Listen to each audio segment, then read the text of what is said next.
Hello everyone. The topic for the day is concept of emotions and emotional intelligence. That is what we will be talking about in this presentation. Let us begin with the agenda. So first and foremost thing we'll define the emotional intelligence. We understand the importance of emotional intelligence. We will be uh, going for the viable difference between EQ and IQ or emotional intelligence and intelligent quotient, thereby describe one's personal and social competence and definitive use of emotions to achieve the desired objectives. So again, defining emotional intelligence, understanding and importance of emotional intelligence that comes around it. This is what we will be talking. We will be describing the personal and the social competence that is required for you to achieve the objectives. Remember, at the same time, the viable differences or deviances that intelligent quotient and emotional bring forward. Exactly speaking, what are emotional? If you look into it, this is what we're looking into it. Emotions are personal experiences. Emotions can actually be not seen at all. It is absolutely in feelings that we come exhibit. We observe the behaviors and infer an emotion. As if a person is crying, we will understand the person might be sad, might be upset, might be unhappy. If the person is jumping here and there and making a lot of noise, we might infer that the person is elated, is very happy, is very contented, and probably must have realized one of the life goals accordingly. So internal conscious state or that we infer in ourselves and others, and this is what has been given by the emoticons that I've showed it to you people. Different emoticons represent different emotions altogether, absolutely opposite emotions that is there been mentioned out here in this particular two emoticons that been mentioned. So please always maintain these things time and again, absolutely time and again. Approaches there paradoxically, if you have come across it, have you met a manager who's technically gifted but is respected? Probably not gifted at all. The word out here is not technically not gifted but is respected. Why the person is, despite not being technically qualified or technically sound, is often respected? Or should I come up with another question? Have you met a highly intelligent individual who does not command respect at all or work well with the team? So these are two different things, which is of vital importance. People who are not technically sound are respected. People who are very technically sound are often discarded. How can we explain this? The way is they are not having a very high emotional quotient. That is what we are relating. Remember, the word that I used is the people smartness, the way to connect with other people. That is what is interesting. So what is IQ? And intelligence quotient is a score derived from one of the several standardized tests designed to assess human intelligence. This is of prime importance. Remember, IQ scores are used for educational placements, assessment of intellectual disability, and evaluating job applicants. This is the differences that takes into account. So, an intelligent quotient is a score derived from one of the several standardized tests designed to assess human intelligence. IQ scores are used for educational placements, assessments of intellectual disability, and evaluating applicants. So, is IQ enough? Probably, if we want to go around here, it says our notion of intelligence focus on a single measure, that is the intelligence quotient. Present a multiple intelligence that we should be going around it. This is what we are. We should be musically inclined. We should be bodily, physically smart. We should be people smart. Or in terms of relationship, we should be word smart. Or we should be, our vocabulary should be strong. Our analytical skills should be strong. We should be with in sync with the nature. We should be self smart and probably picture smart thing. What I'm trying to tell it to you is the various impact that needs or one person has to be possessing when they are to be successful. It is no longer a technical know-how, and expertise in one of the skills will make you very competent and successful in your life altogether. So this is what we are talking about it. Howard Gardner said in way back in 1983 that you should be you should be very good at understanding music nuances of fine music. You should be physically very resilient. You should have a wonderful relationship management skill. You should be verbally or vocabulary should be very strong. Your linguistic ability should be at par with any one of you. Your analytical skill, logical skills should be good enough.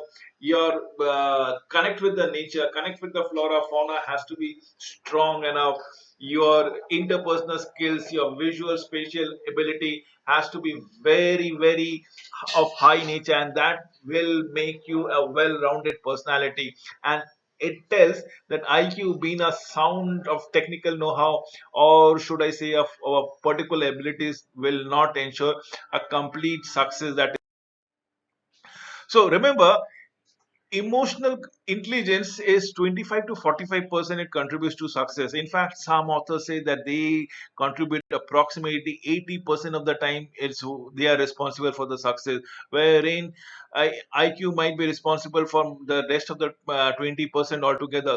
But what we believe is emotional intelligence or emotional quotient might be approximately 50% time successful, and 20% time IQ would be responsible for the success, and the rest balance 30% depends on the environment, depends on the person, depends on the situation going around it. And when I say it depends on the person, is the not the person in question, the person who is a part of the environment. So you catapult a person to a leadership position because of the situation. The situational leadership will be assumed because of the followers and not determined by the person aspiring to be the leader. So that is what we go around it. So every authors have different viewpoint.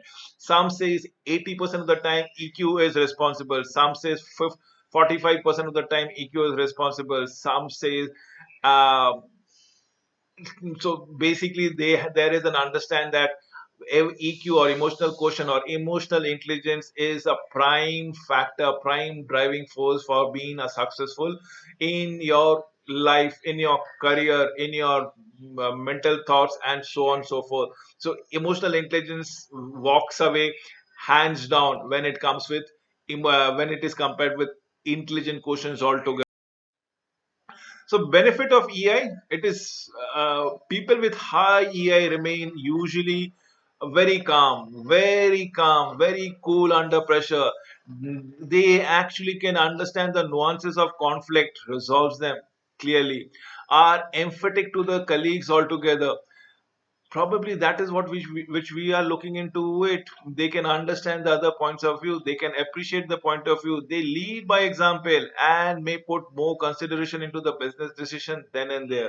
Absolutely well said, which is mentioned out here.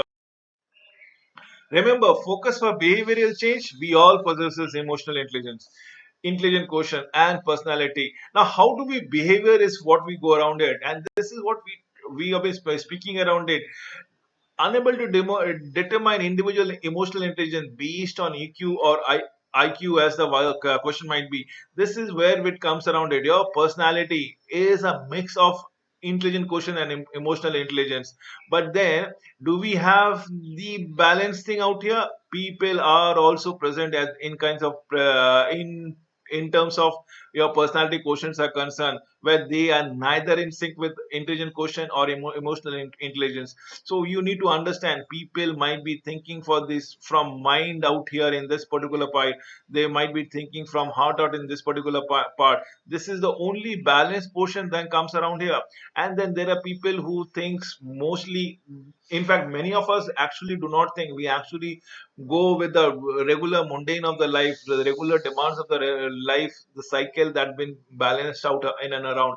That is what the personality. And still then there are people who doesn't have any sync about intelligence quotient and emotional intelligence, as the case might be. So this is what we are looking, people dominated by mind, people dominated by heart.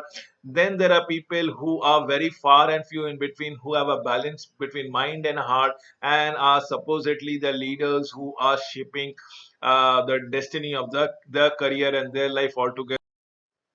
So, in essence, being intelligent about emotion means that we can perceive and probably use emotions to create a definitively beneficial relationship and produce the desired outcome. This is what we are looking into it.